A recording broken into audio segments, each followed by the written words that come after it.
Nepali cricket टिमलाई मेरो salute छ।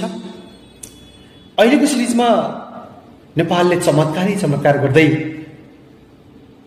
सुपर 6 को तेस्रो म्याचमा ओभललाई 38 रनले पराजय गर्दै सिरिजको टप हुँदै ट्रफी त उठायो 2026 मा हुने विश्वकपको यात्रा तय गर्यो।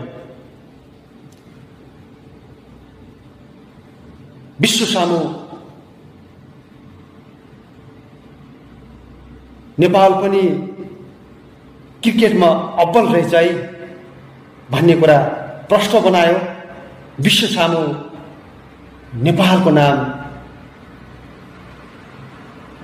स्वर्णिम अक्षरले लेख्न सफल भयो। कतिपय राष्ट्रलाई त नेपाल पनि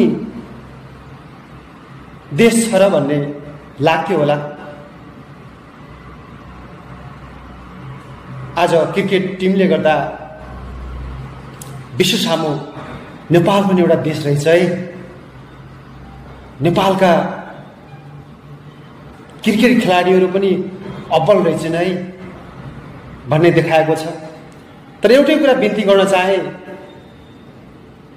नेपाली क्रिकेट टिमलाई, तपाईहरूले नेपाली दर्शकहरूको मन त जित्नु भएकै छ, तैपनि नेपाली दर्शकको ढुकढुकी चाहिँ अबका दिनमा यसरी नबढाउनु।